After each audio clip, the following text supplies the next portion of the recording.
Now it's my turn, Monica. You wouldn't believe that I had nothing to do with stealing of the Quartermain fortune. Now, I don't believe that you didn't send me that cablegram from Switzerland. What, are you throwing me out? I have nothing more to say to you. Well, you are wrong, Sean. You are dead wrong.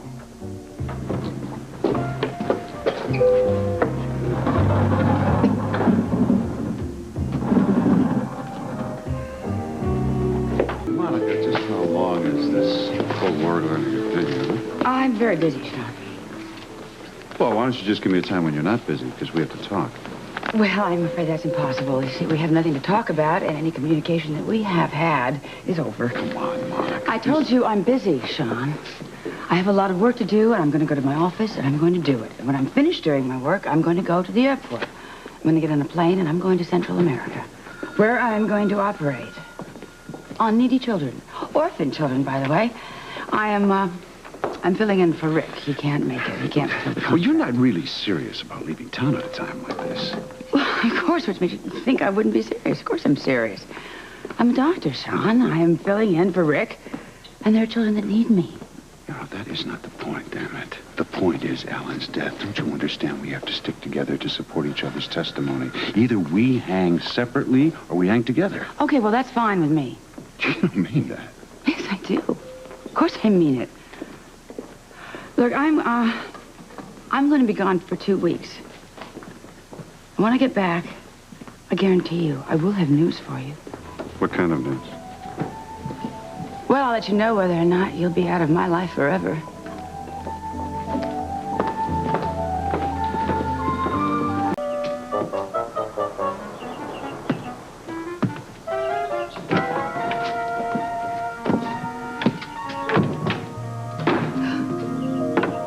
Sorry, I didn't mean to startle you. Oh, that's all right. What time do you open your store? I saw a sign out front said closed. I'm just a little late this morning. It's one of those days, you know. Oh, yes, I know them well. Haven't I seen you before? Yes. You have a good memory for faces, haven't you? As a rule. Were you just passing through Prato? Well, it's such a charming little town. I thought I'd drive through again on my way back home. Oh, well, good. If you need anything, I'll be opening up in a few minutes. I'd give you a hand with those boxes, but I have a tricky back. All right. Seems to me I recall a rather husky handyman the last time I was here. What was his name? Simon. Yes, Simon. Oh, he ought to be handling boxes like that for you. He's gone. What do you mean he's gone? He just left early one morning. Oh, one of those shiftless wanderers, huh? Not at all. No? No, he's not shiftless at all. He left me a note and said that he had some things to think about. I happen to know that he does. He's a very responsible man. Hmm. Well, that's good. He looked kind of simple to me. One wonders what a man like that has to think about him. He happens to be a man of great depth. Oh? He was facing a very important decision, and I'm afraid I may never get to see him again. You really ought to be careful about the snap judgments that you make about people. Yes, I should. Well, I'm sorry about your loss. I know good workmen are hard to find these days. Well, I'd better be going. I have things to do, you know. Well, have a nice day. Oh, yes, thank you. Things are looking better all the time. Good day, ma'am. Bye.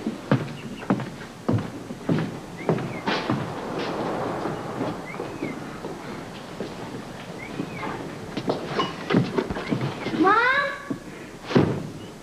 Over here, Jonah. What would make you really happy, Mom? Find out why you aren't at school. Morning recess. Run home. Now, come on. What would make you really happy? I haven't even opened the store. I've got a million things on my mind. Okay.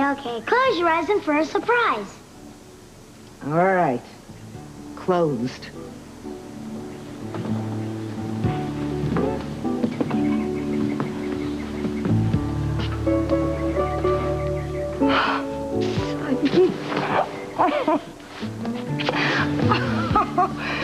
Oh, Simon. I saw Simon headed this way when I was in school.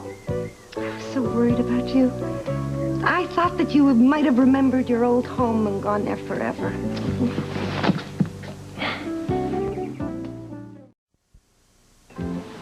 And there, staring right into my pup tent, is this humongous black bear. I mean, this thing must have weighed 400 pounds. What did you do? I stared straight back into his eyes, and he fainted. Wow! I never knew you could live off the run without a gun. Hey, listen, I have become very wise in the ways of nature. Besides, there were lots of nuts and berries on the land for me to eat. I never knew you were so close to nature. Well, I figured if Daniel Boone could do it, so could I.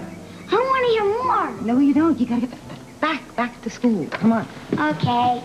Jonah, there is one thing. What, Simon? It wasn't a black bear.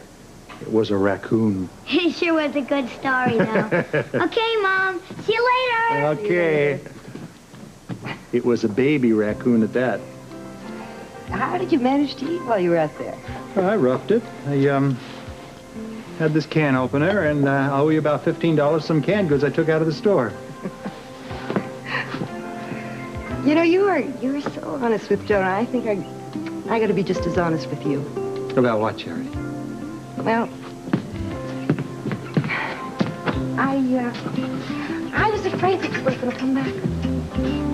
Oh, Charity, I said to you. I know what you said, but I was just afraid that I had lost you forever, and I saw my life come to an end. Listen, you were never out of my thoughts, not for a minute. Do you know that? Really? Absolutely.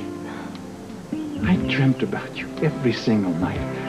You know, my dreams were so real. I'm not kidding. It felt like you were there by my side. Do you know that I've had the same kind of dreams about you? Was I by your side? Yes.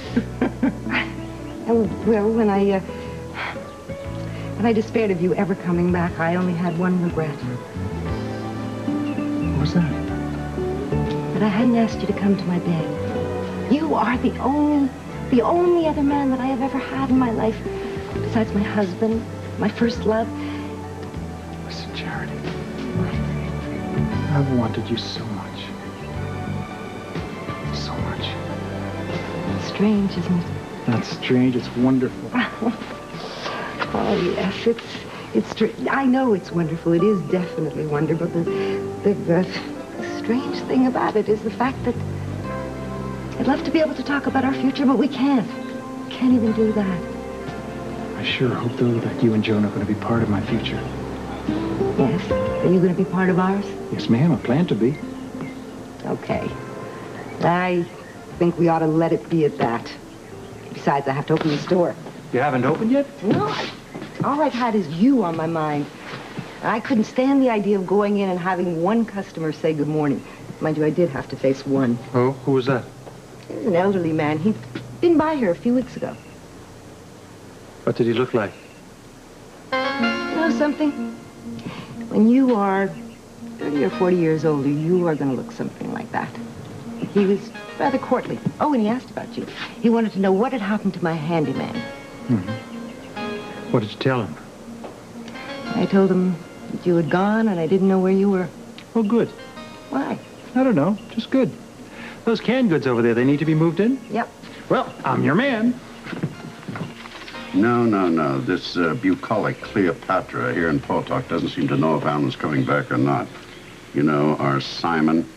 What if he's just trying to avoid us, Edward? Of course, that's another possibility. I was hoping that he might have headed back to Port Charles. Wouldn't you have called first? Who knows? Well, I'm going to get out on the trail and see if I can't find him.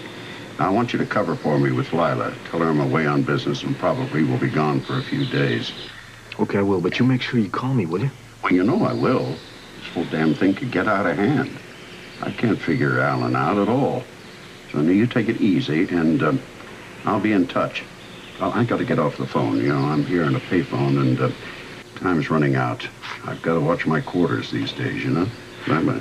Yeah, I'll see you later.